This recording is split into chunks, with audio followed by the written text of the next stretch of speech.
bracket. Now on the other side in Winners Pool 7, it was Hayate who defeated Rewind in the Winners Final to advance into the top 16. On the loser side of that, you have Emperor Iron God, the Fate player from SoCal, going up against a Tai who's been playing Blue Beetle the whole way. And the winner of that will face Rewind for their spot in the loser top 16. And let me just say, that sets up Theo and Hayate, a really good rematch from the IPS finals. Yeah, I can't wait to see that later. A week ago it was 3-0. It may change direction here as Madzin goes for the classic, the slide into the single batarang, easy conversion, and the smart stuff there after getting the hit on the jump 2 in the vortex situation, noticing immediately that Dragon would trade up and goes for the 4-3 to get that mass damage. Now, some players talk about going into the string for the chip because all of the damage hits. Where do you stand on that? Oh man, I don't know. I think it really depends on the situation. Sure. It really depends on the situation and the matchup. It's weird. It's weird. Being from SoCal, you know a lot about Aquaman and a lot about Batman. These characters have played Wednesday Night Fights for 4 years at the very least. Oh, these are our two characters. These two and Superman.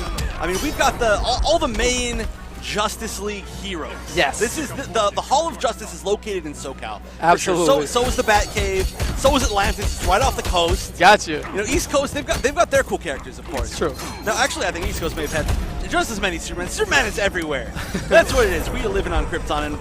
And triggering Chef by mentioning the name Superman as is a pastime that hasn't dissipated in 4 years. Somehow it is always his fault, but right now it's just Bruce and Arthur going at it like buddies in Metropolis. Maybe that's what has Chef's mind's gone. You can't avoid him one way or the other as Madzin keeping the corner pressure now. Dragon, some of the best defense in the scene against Batman. If you let any Batman player tell you, it is extremely hard to open up this young man. Yeah, I believe King was actually talking about how Dragon is one of the main people that you cannot open up with Batman, and he's the one that shows that, apparently Batman's offense is lacking. I will not be your ally. Then you know what's coming. Yeah, so this fight is happening no much, and from the crowd somewhere, Forever King screaming plus 19 is not enough. Not sure how we feel about that, but it's not, you know, important here in this situation as both men walking up with the down one, the massive levels of respect as Madzin gets the throw to break the ice. Oh, and a weird trade. Neither player able to really take an advantage off of that. Oh, what a fantastic conversion from Dragon. A little too far out on the juggle to complete the background bounce, but instead going for the Trident Rush. Chip damage in the best way. Safe, stacking, and annoying as possible as Dragon spins the extra bar on the Tentacle Strike. Still a hefty chunk of damage even without the bounce. And Aquaman wins. A story that we've seen before. It has not gone away as Dragon doing what he does best, and that is taking the W in the lamest of ways. And now the reverse coaching. We did see Madzin coaching Foxy a little bit. Foxy's going back up there himself. And I do have to say, I have to point this out, Madzin lost without clashing that first game. I'm not 100% sure why. Maybe he just thought, even if he clashed in that situation, it was too much of a chip death situation anyway. Maybe he just wanted to move on to the next one, but there was plenty of time for him to clash. Maybe he forgot he had it. I don't know. But he is moving back in to Batman. He's going to stick with the matchup. He played it very well. He's keeping it competitive. This is a matchup that has gone back and forth so much on what people think it is as far as, you know, advantage one way or the other. Sure. A lot of people say it's totally winnable for Batman. Some people say it's close to even. All up in the air. That's the beauty of matchups. You know, it's not quite drawn out just yet. The story hasn't been complete as Madzin gets the sweep there at max distance. Great stuff, outspacing Dragon. But again, with these conversions, 243, not quite the Aquaman damage of before, but still hefty in all of it adding up. Triple it down with the Trident Rush meter burn as Dragon goes into it on cue, and that's a healthy combo when you put it all together. It is. Every single time that Aquaman touches you, it's going to be a solid amount of damage. Now, of course, he isn't going to be hitting for half your life anymore, but regardless, it's going to give him a lot of really good positioning. He's going to get a knockdown. It's going to guarantee you some more chip. Can we talk about how half of Dragon's health is almost gone literally all chip?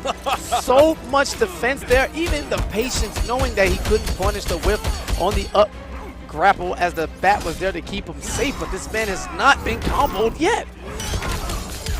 That's true, but look at all that damage. On the flip side, though, you want to talk about chip damage. I can't even talk about it. I want to talk about chip damage. Look at how much chip damage Madzin is taking. There's only been a few openings. It's only been little hits here and there. I mean, they nerfed the combo pads from Aquaman, but does it really matter when he doesn't even need them? All right, and there on the trade, Dragon card pressing a button. Here's the opening that Madzin was looking for. Into the Vortex, he hits it. Goes for the meter burn 4-3. Big chip damage there, but Dragon poking through that trait cancel, which is not quite as plus as he thinks. And chip, chip, chip away. That is the name of the game when it comes to Aquaman. But Bruce, using that tech that he probably created, you know, it's sitting in the Fortress of Solitude, so 9 times out of 10 he came up with it. As Madzin tries a different approach, this time with the jump in. Dragon at the ready with that back to block being his favorite button in this set so far. Oh yeah, he is. I mean, he's always been such a patient player. Seeing him play a character like Aquaman is absolutely terrifying. And you notice he keeps blocking so well that he managed to get out of the corner every single time. No matter what happens right here, look how much space he has to walk back. Oh, and that's a punish. No trait used to make that safe, and now we're not even seeing a clash from Madzin. Even though he had the meter lead, he could have gained back a little bit of life, but there's really no chance right here. Now going down 2 rounds without clashing a single time. That was inevitable, and kind of weird too, because at the end he actually ate the bulk of the Trident Rush. Not sure if he was looking for the push block or whatever have you. He still had an opportunity and didn't take it. Not quite sure. I don't want to say he laid it down, but it's just a rough situation, you know, in the bracket now. Madzin facing a dire straight trip to losers. As Dragon looking business as usual, man. Just as strong as he's been throughout the entirety of the season, and here in the postseason, still doing his thing, making waves with the man, with the king of Atlantis. There was definitely a short amount of time right after the patch changes where he looked like he was struggling a little bit, but as far as mental fortitude goes, Dragon is second to none. Yes. He made the comeback. He's now back to being one of the best players in the scene. I mean, he always was. It's just he found himself again. And I love the fact that he is continuing to use Aquaman. That is definitely very much his style in this game. Now, of course, in Mortal Kombat X, which is the game he really started with, he played a lot of heavy pressure characters, which is very interesting for such a patient player of his caliber. But it's because it covered exactly what he needed to do. He didn't take risks. He took advantage of every single situation, and that's what Aquaman does. Speaking of what Aquaman does, Trident Rush. If you haven't seen that move, welcome to Atlantis, baby. Chip and a scoop there, unpunished. A little too far out, but a great meter burn 4-3 going right through that down poke is Madzin. A much more even situation here so far in Game 3. Oh, takes the last hit, and wow, nice usage of interactable, barely able to escape it. But now Dragon's in the corner. Madzin has an opportunity to pressure, but look at, even on block, you're going to gain so much space from Trident Rush.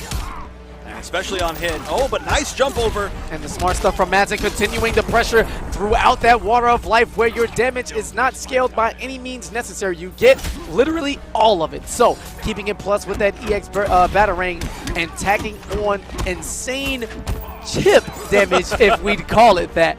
He fights his way into the driver's seat for the first time in this set. It's like, I think what happens when you activate Water of Life is all the chip damage that Aquaman has dealt should slowly start being dealt to him.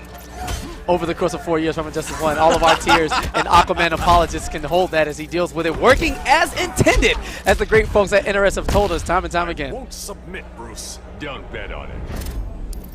All right, Madzin with a nice lead. He does have to win 3 straight, of course, and he is locked into Batman, but he can make it happen. That's a nice punish, guaranteed punish on the Tentacle Strike from that range, and a nice optimal combo to just further this lead. Oh, but that's really scary. Putting himself into the corner is going to guarantee so much chip. Look at all that meter from Dragon. So much could happen here. One thing to point out about Dragon, he's so good at negating the pressure after the trait. He is not let Madzin for free walk in with 1 trait or less, excuse me, just 1 at all. It's so stupid because Dragon just kind of nullifies it. Batman's used that to start their pressure and negate any counter poking, but somehow Dragon is able to just turn Madzin's offensive clock off, and when a Batman can't do what he wants, he's in big time trouble. And now we're looking at chip potentially for Madzin, or just making the right read. The first up battering he threw, and that entire sequence, knowing that that's when Dragon was going to jump, he knew he had to. Great read, and Madzin putting himself on the board. Oh, but we're already starting to start off with chip. 2 meter burn Trident, which is look at all that damage. Madzin hasn't been hit yet, but but look at his life. That is a combo. I mean, and that's confidence too, because Madzin definitely did a raw slide there with no bat to cover his approach. He just knew. He's going to have to find different ways and take some risks in order to open Dragon up, because the typical game plan has not worked in the slightest. Look at this defense from Dragon, not getting opened up. 4-3, 4-3 jump. Pressure. All this pressure. Look at Yes! And all of the blocks from Dragon this entire sequence, not letting up. This is amazing right now. The 800-second block string finally broken as Madzin gets the full combo into the swaggy stuff. 426 damage. And Dragon says, you know what? I'm waking up. Peace. I'm not blocking this anymore. I am waking up. You can only block Batman for so long. You gotta eventually make the read, make the I don't know, jump out, poke out. You gotta do something, because the whole time he's building resources, building trait, he's building meter. So that defense by Dragon was amazing, but the fact that he still chose the wrong situation to try to get out meant that overall it was much better for Madzin.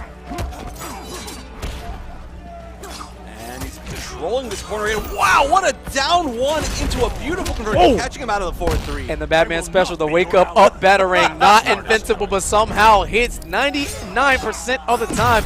Those are canon stats from the great folks at We're Probably Lying, but we're probably not. Probably not lying. That's probably accurate. It's probably lowballing it, to be honest. Absolutely.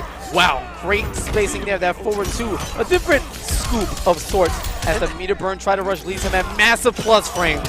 Can I just say, Madzin woke up with the up battering and got hit out of it immediately after that, calling this out on our stats. We're going to need some better mathematicians back here. Absolutely, someone help. Madzin now chip damage territory away. If Dragon can build a bar, meter one string into the try to rush should be enough to get the job done. Huge bait with the parry, not going to work, but the throw staying alive is Madzin. Huge problem to come back plus, and there it is, the poke into a finally clash. By Neptune, I won't yield. And now that he feels like he has to. He can't just move on to the next game. It was a good reaction to Clash, though.